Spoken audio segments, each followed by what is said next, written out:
Welcome back, guys. In this session we are going to see how you can take inputs from the user, okay, and also what are the conditional statements in Python. Okay, so first we have the input function to take variable input from the user. So if I say like this, a equal to input, okay, like this, let's save this and let us print the value of a. Let's run this, and here, okay, I just have to enter 12. Okay, that's the value I want to store for a, so it is printing 12 like this. But here, as you noticed, okay, the user doesn't know what he has to do next. So what, in the print statement only, okay, we can type one message, okay, a string value saying that enter a value for a, like this, and let's save it and let's run once again. Okay, see guys, here it is asking for a value like this as a string variable. Okay, now here I can assign any value like this and that is going to get printed. Okay, so this is one way using the input function. Okay, but if specifically, okay, if I want integer input only for a, okay, then let me just show you one more thing. See, now it says enter a value for a. Okay, what if I give like this hello? Okay, that's a string variable. Okay, if I enter it, it is going to take the value of a as a string variable, but I want to restrict the user from entering a string variable. I want only integer output. So this entire input statement, you can put it inside the int function like this. Okay, now the user has to enter an integer input only for a.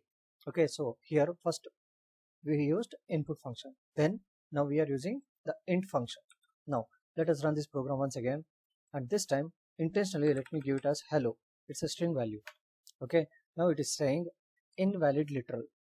Okay, that is a value error we are going to get. Okay, because it is expecting an integer value with base 10. Okay, so now let me run this program once again.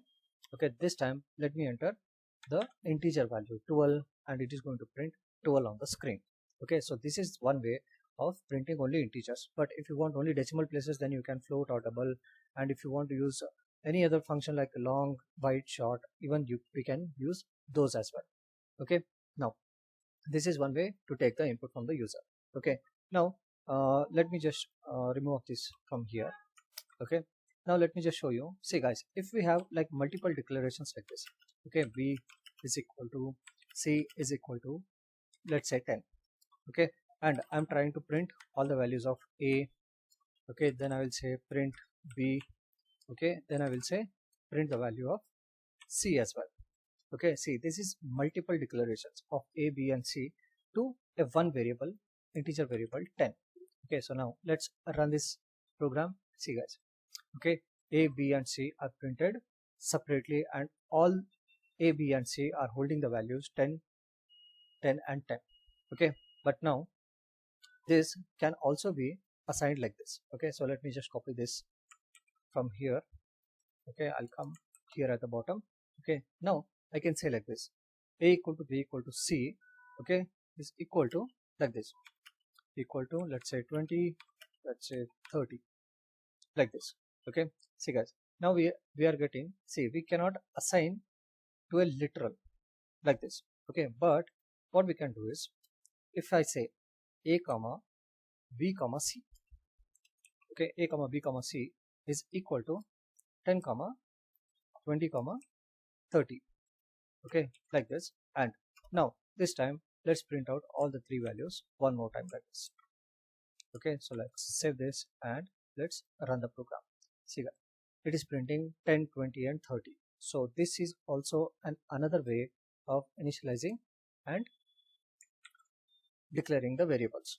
Okay, so now if we have two variables like this, a comma b, okay, and I want to take inputs from the user, so here I will say enter both values, enter two values for a and b.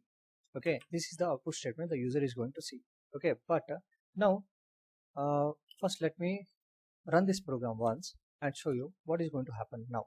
Okay, at this stage. Okay, see, now let us print here value of A. Okay, and then let us print out the value of B. Let's save it, and if I run this program, okay, now it is asking for A and B. So suppose for A I have given as 12. Okay, then if I just press enter, it is going to say 1 and 2 for A and B. Okay, now that is what that was not my intention. My intention was to put the 12 into A and one more value into B. Okay, what we can do is here we can use the split method. Okay, we can use the split method. Okay, and here inside the split method we can mention like this, if we give like this space, okay, after each value, okay, then the next value which I'm going to enter, you enter inside B. Okay, so now let's save this, okay, and let's run this. Okay, now it is asking for values for A and B. So first I'll enter 12, then I'll give space, then I'll press 13. Okay, now press enter. Okay, A is going to get assigned to 12 and B is going to 12 is going to get assigned to A and 13 is going to get assigned to B. So in this manner we can take user inputs, multiple inputs. Okay, but I don't want to give space. Let's assume I want to give comma. Okay, so here you can mention that comma variable, okay, inside the double quotes or single quotes. Okay, now let's run the program one more time. Okay, so this time for A I want to keep 12, then I will put comma here, that is the separator. Okay, then I'll put 15 as the value of B. Okay, press enter and you'll be able to see A and B value are separated by this particular comma. Okay, this is also one of the ways you can take input from the user. Okay, so now let me just comment this one out. Okay, now coming to the conditional statements. Okay, so first of all we have this conditional statement, if condition.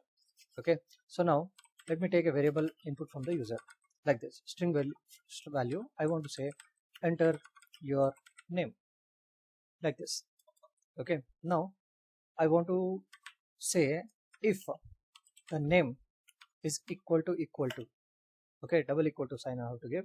Okay, if the name is equal to in double quotes I will give like this, John. Okay, then here at the last you have to come and give colon symbol and press enter. Okay, as you note that here we are getting some spaces, so this is called as indentation. Okay, so usually it is like 4 spaces. Okay, so if condition, okay, with the indentation, here I'll print a message. I will say welcome John. Okay, but if this is not the case, okay, first let me just take like this, enter a name.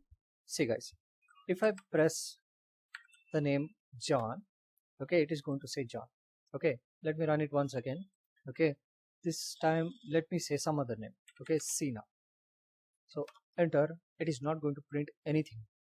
Okay, for that we have to have an if else condition. Okay, now here the else part, okay, the else, and then you have to give colon symbol after the else and then press enter. See guys, it is going to give the same indentation as the if statement. So here let me print, okay, you are not welcome like this. Okay, if it is not John, it's going to say you are not welcome.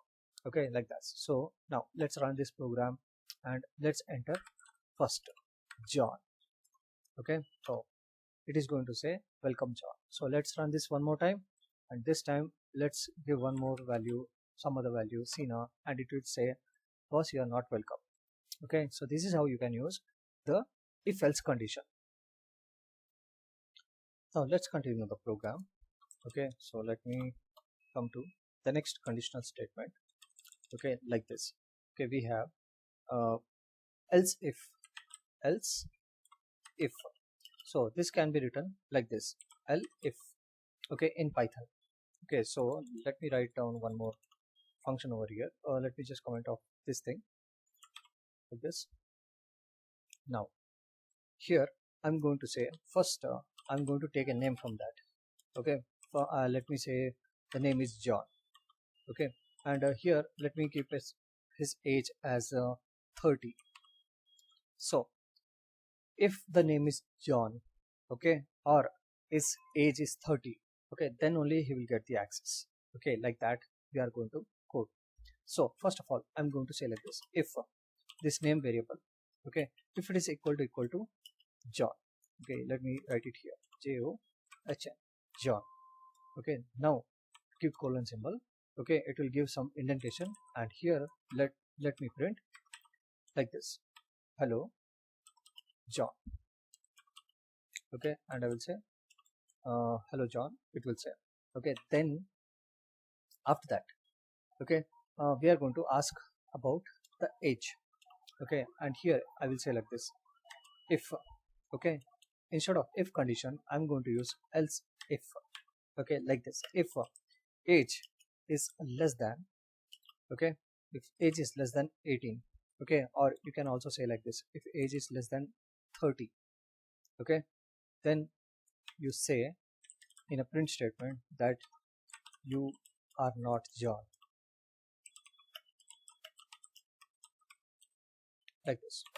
Okay, this is one more condition, and then let us do one more else if. Okay, else if, okay, if age is greater than 30, okay, then also we will say boss, you are not John. In print statement I will print you are not John, like this. Okay, if the name is John and the name is, sorry, age is 30, then only will print welcome John.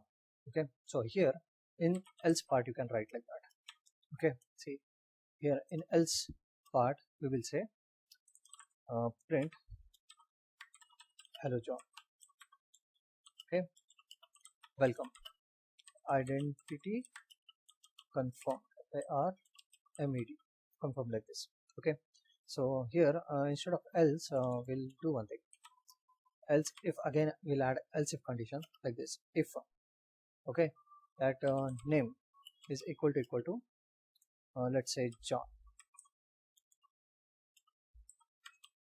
Okay, and we have to use AND operator like this, and age is equal to 30. Okay, then we will print this particular message. Okay, so let me just take out. So now let us save this program and let's say run. Okay, so it is saying hello John, like this, because the name variable is given like this. Okay, and here let's check. Let's take input from the user. As soon as the name comes hello John, okay, here I'm going to take a variable called as age. Okay, and that has to be given by the user. So here I will say like this: input, enter the age. Okay, enter the age. So now let's save this program and let's run the conditional statement. See now when it says like this. Okay, so let us enter the age like this, 15. Okay, see guys, now we have not added the code, okay, to come to the next line, because it is only running the if condition. Okay, but if I want to continue the program like this, okay, see, instead of adding else if here, what I'm going to do, as soon as they enter the age, okay, I'm going to check inside here itself like this, in this indentation, in an if condition. If the age is less than 30, okay, then come here and print this. Okay, else if this also we will make to come here in this indentation. Okay, like this. Once again here. Okay, and here we are going to make the indentation like this. Okay, not here, here. Okay, and this print statement also we will indent it properly like this. Okay, so these indentations we have to take care. See, all the print statements are in one single indentation and also if else condition. Okay, like this. Now for this particular person, okay, if the name is not John, okay, then only there will be one else statement here like this: else, okay, sorry, we will say access denied. like this, if the person is not at all John. Okay, so like this. First, let me just run this program once again. Okay, so here is it's saying welcome John, and age, let me just write it as 30 for time being. Okay, here it says welcome John, identity confirmed. Okay, but what if John is not the person who is entering? Okay, let me just add it like C now. Okay, so now if I run it, okay, if I run this, okay, see, it will say access is denied because the person is not at all John. Okay, now let us run one more time, and this time, okay, let me change the name back to John again. Okay, let's save it, and let me just remove this age from here. Okay, I don't want to keep the age as 30. Okay, let's run it. Okay, so now it is asking for an age, so let's say 30. Okay, enter, and it will say hello John, welcome, identity confirmed. Okay, so this is what is happening at this last stage. Okay, so guys, we have to take care of these indentations very carefully. So which else part should come with which if condition, that should be very well written in Python language. Okay, it's not like other languages where you can use a curly braces and you can just write off the example. Okay, so this is how you are going to use if else conditions. Okay, now coming back to the next one, switch case. Okay, we can find the switch case in all the other languages like C, C++, Java, but we do not have a straightforward switch case statement in Python. Okay, so this is the one we have to take care of. Okay, so the next conditional statements are the break and continue.